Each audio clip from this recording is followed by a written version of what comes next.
זה אתה? כן, אני. בוקר טוב, מה אתה רוצה? אני אקח אמריקנו קר, עם 3 קוביות קרח, חלב שקדים בצד, מי סוכר בצד. סגור. אל תתייחס למה שכותבים עליך שם. סליחה? הם לא יודעים על מה מדברים, ראיתי אותך בהצגה, אתה נהדר שם. תודה. אתה ממש לא שחקן חסר נשמה. תודה, הקפה? אני לא אשכח את הפעם הראשונה שראיתי אותך משחק. ישבת על ספסל מעץ, ירד עליך גשם, היית כולך רטוב. אותלו. העיר עליך פנס בודד. היית בודד, היית לבד בעולם. גם אני לבד בעולם, אני יודעת איך זה מרגיש, אני יתומה. אוי.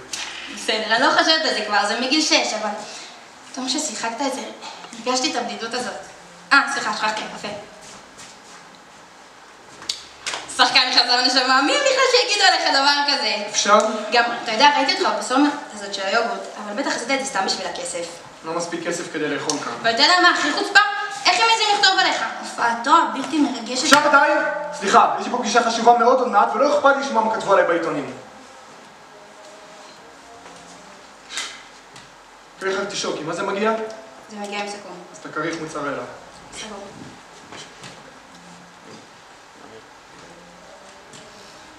זה אתה. כן, זה אני לא מצטלם עכשיו. אני מנואל, אנחנו קבענו. אתה עמנואל? כן, תודה שהסכמת להיפגש איתי בהתראה כל כך קצרה. בטח, ככה זה אצלנו בשואו-ביז. במה?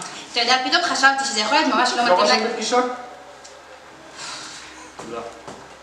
הבנתי שאתה רוצה להציע לי תפקיד. תראה, זה לא בדיוק תפקיד. לא במאי? לא. מפיק? לא, אני סוחר עתיקות בכלל. סליחה? תראה, יש לי עבודה בשבילך. אני מכיר את העבודות האלה. סליחה, אני רוצה לשלם. אבל... זה על הכריך מוצרלה, שאגב מאוד בינוני. אני באתי לפה מרחוק. זמן שלי שווה כסף. זה לא עובד, כתוב שיש רגע במסגרת האשראי. נסיע עוד פעם? אולי רק תמיד בתמונה הזאת? לא. קחי זה. גם לא עובד, גם חריגה במסגרת האשראי. אני מזמין אותך. כל מה שתזמין על חשבוני, רק תמיד בתמונה הזאת ואני משלם. חשבונך? על חשבוני. אני אקח את החצי מוקרם, רביולי בטטה, עוף בחלב ואת קיש הטרד עם האגוזים. סגור. ובשבילך? כוס מים. מה זה? זה אני? זה הבן שלי. תשמע, חשבתי שזה אני. בחור יפה הבן שלך. היה בחור יפה. מצטער לשמוע. תאונת דרכים. וואה. יחד עם הבן שלי ברכב הייתה גם אשתו והבן שלהם, הנכד שלי. אז זו טרגדיה, כולם הלכו. לא, הנכד נשאר בחיים. קלרה ואני גידלנו ופינקנו את הילד. כל מה שהוא רצה קיבל. בגיל התבגרות התחילו הבעיות והוויכוחים. סמים, אלכוהול והתנהגות בלתי מקובלת.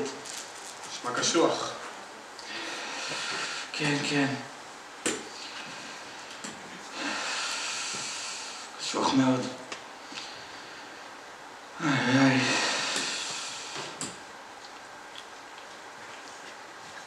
לפני 10 שנים אני חוזר הביתה ואשתי רצה עליי. אני מדגיש, אישה בת 87 רצה עליי. לא יכולה לנשום מרוב התרגשות. מחזיקה ביד מכתב. אחרי 20 שנה כותב הנכד שהוא חוזר הביתה. הביתה? שלשום הוא עלה לטיסה של אוסטרליה.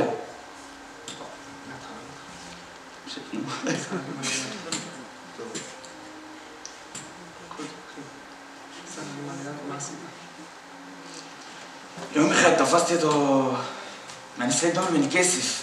קילל אותי, העליב אותי, אפילו ניסה להרים על היד. מה עשית? מה עשיתי? נתתי לו 2 סטירות ואמרתי לו שיעוף מהבית שלי. וואה. אחרי 2 לילות שלא חזר, הלכתי לתחנת המשטרה והסתבר לי שהנכד שלי ברח לא פחות ולא יותר, אוסטרליה. תשמע, חתיכת סיפור. איך היה לו שמה? סחייל, השתמש בסמים, ישב בכלא. אוי, כמה זה כאב לאשתי. שיום אחד, לפני 20 שנה, אשתי מקבלת מכתב. מסכנה, גם הוא הסתבך הפעם. נהפוך הוא, זה היה מכתב התנצלות. הנכד סיפר שהוא לקח את עצמו בידיים, נכנס לתהליך מילה, תהליך שיקום. איך לומר? נהיה בן אדם. נו, יופי. סוף טוב הכל טוב, לא את ככה? המכתב הזה, אני כתבתי. אתה? נו, ומה עוד יכולתי לעשות? ראיתי שמיום ליום אני מאבד את אשתי. בוא נגיד שאחרי המכתב הזה, אשתי חזרה לעצמה. אוי, זאת הייתה תקופה נהדרת. מדי חודש הגיע מכתב חדש. במכתב אחד, הנכד סיפר שהוא סיים בהצטיינות תואר באדריכלות. התאהב בבחורה מקסימה. יסמין קראתי לה, פסנתרנית. ואחרי שנה, חיתנתי אותם. היה מאוד מרגש. נשמע ככה. לפני שבוע אני חוזר הביתה ואשתי רצה עליי. אני מדגיש, אישה בת 87 רצה עליי. לא יכולה לנשום מרוב התרגשות. אחרי 20 שנה כותב הנכד שהוא חוזר הביתה.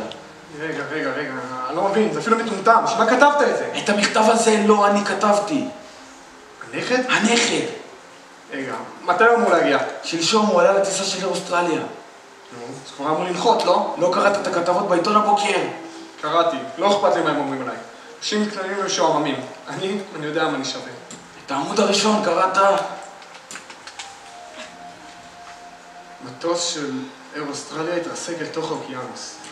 מת? כן, לצערי. וואו, סליחה, לא שמתי לב. סליחה, זה אפשר שמצאית קצת יותר מקצועית לשרת אותנו? נחכה לקפה שהזמנתי כבר לפני שעה. איפה היינו? אשתך בטח גמורה, לא? היא לא יודעת. העלתי את כל העיתונים, ניתקתי את הטלפון ושברתי את הרדיו. 20 שנה היא מחכה ליום הזה. נורא, תנחומיי. על מה? הנכד שלך מת? אולי, זה תלוי בך. אני לא צוללן, אני שחקן. נו, בשביל מה אני צריך את הנכד האמיתי? לא אליו הסבתא מתגעגעת. היא מתגעגעת לנכד מהמכתבים. אתה רוצה שאני אשחק את הנכד? תגיד, זה משוגע? אני לא עושה דברים כאלה. אתה לא שחקן? אני כן, אבל אשתך תזהה שאני לא הנכד שלה. אשתי לא תזהה. עבור 20 שנה. היו לו המוח של היום צלולים יותר. וחוץ מזה, תראה כמה אתה דומה לאבא שלו. בסדר. אני קצת דומה לו. מאוד דומה לו. $50,000? זה כל מה שיש לי. אני מתכוון להוציא את כל החסכונות שלכם על שחקן ששחק את הנכד שלך? מה זה כסף מול האושר של האישה שלי? מי יודע עד כמה ימים מאושרים נשארו לנו ביחד? הבנתי. ונניח שכן הסכמתי. הנכד חוזר הביתה. ומה הלאה? אין עלה. כמה ימים ואתה חוזר לאוסטרליה. הרי אתה אדריכל מאוד עסוק. למה עשית אותי אדריכל? מה אני מבין באדריכלות? והסבתא מבינה, אתה חושב? טוב מאוד. איך אמרת שקוראים לנכד שלך? אדם. אדם שם טוב לזה. תפקיד עם בשר. אסיר לשעבר, שהשתחרר מהכלא, אבל לא. לא, אני לא עושה דברים כאלה. אני משחק על הבמה, בתיאטרון, בקולנוע. לא אצלך בבית, בסלון. וואלה, הם צדקו. שחקן חסר נשמה. סבא, חכה רגע. אני אעשה את זה. אבל רק בשביל לשמח את הסבתא. יש פה את כל מה שאתה צריך בשביל לשחק אדם. מה שלא תדע, תאלתר. נתראה מחר. מחר?